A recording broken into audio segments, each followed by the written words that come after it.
Les gens avaient pour habitude de dire que quand tu as trouvé une femme, tu as trouvé le bonheur. Eh bien, ce bonheur-là se détermine comment? On pense au fait que ouais, on a une femme qui nous fait à manger. On pense au fait que oui, on a une femme qui répond à tous nos besoins.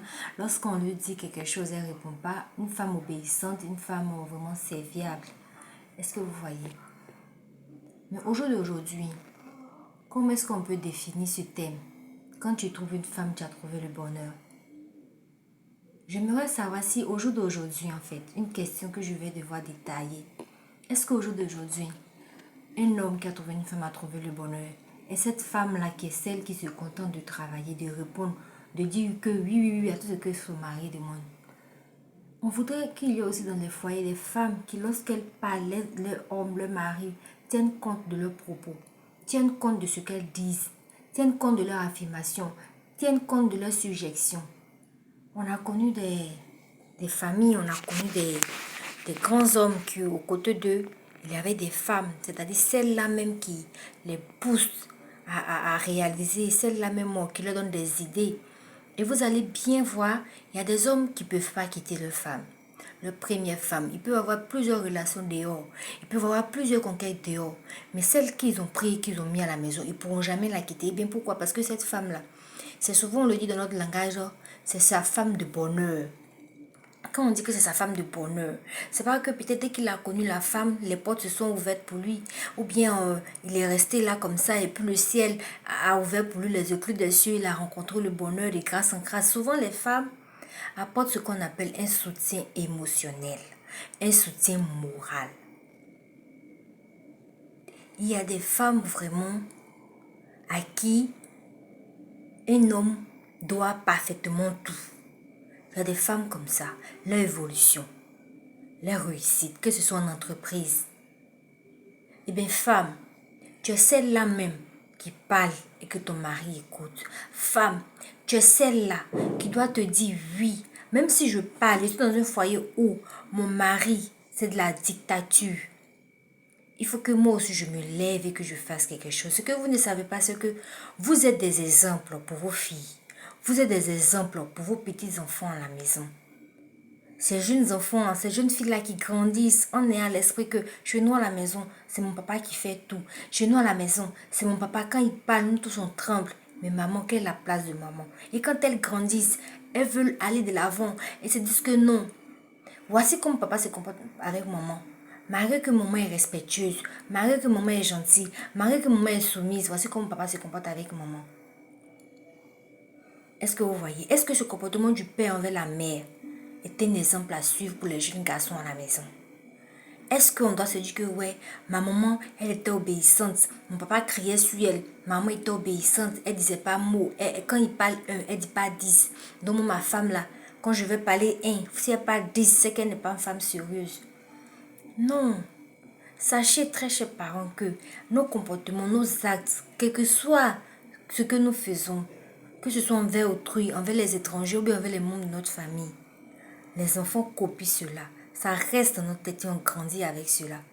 Et en grandissant, on se dit que oui, je ne veux pas ressembler à maman. On peut aimer notre mère, on peut aimer notre père, mais on se dit que non, je ne veux pas un homme comme ça dans ma vie. Je ne veux pas un homme qui ne me laisse pas broncher. Je ne veux pas un homme qui ne me laisse pas donner mes avis. Je ne veux pas un homme qui ne me laisse pas avancer dans la vie. Je ne veux pas un homme qui ne me soutient pas, qui est tout en train de me contredire. Est-ce que vous voyez? Vous pouvez être en train de parler, de causer, mais devant les enfants, évitez de vous contredire. Parce que ça choque, ça transforme les mentalités. Revenons au fait que une femme, c'est celle-là même qui doit donner son point de vue dans la famille. Une femme, c'est celle-là même qui doit aider son mari à avancer, évoluer. C'est pourquoi, femmes, soyons cultivées. Autant de maintenant, il n'y a plus cette histoire de dire, ouais, mon mari travaille, c'est tout, c'est l'essentiel. On meurt très vite. La mort frappe à la porte de chacun d'entre nous. Comme aussi la bénédiction frappe à la porte de chacun d'entre nous. Tu es une femme cultivée, tu es une femme sophistiquée. Même si tu donnes des avis à ton homme, même si tu donnes des projets à ton homme qui ne t'écoute pas, étant cultivé, étant sophistiqué, Tu peux te bâtir toi-même une entreprise. Tu peux te bâtir toi-même un empire. C'est ce que souvent d'autres influenceuses nous font comprendre. Dans le sens qu'un homme ne doit pas nous dicter notre conduite. Un homme ne doit pas nous dicter notre manière de faire. Eh bien, je ne suis pas souvent d'accord avec ça, mais dans certaines situations, c'est très important. Imagine, tu as la capacité mentale d'aider ton homme à évoluer. Tu as la capacité mentale d'aider ton homme à aller de l'avant. Et quand tu lui parles, il ne t'écoute pas. Alors tu perds ta vocation, tu deviens inutile, tu te rabaisses, tu deviens comme gens, disons, même si tu étais quelqu'un de très motivé, tu étais quelqu'un qui avait confiance en elle, tu chutes carrément. Eh bien, pour éviter d'arriver à cela, pour éviter d'arriver à cela, je vous demande, très chère dame, apprenez à vous cultiver. Formez-vous sur l'état. Apprenons, s'il y a une capacité dans laquelle tu te sens vraiment performante, booste-toi. Booste-toi. Prends de l'avant. Prends de l'avant, lève-toi. Avance, cultive-toi. Fais des recherches sur comment développer cette perception, sur comment développer cette capacité que Dieu t'a donnée.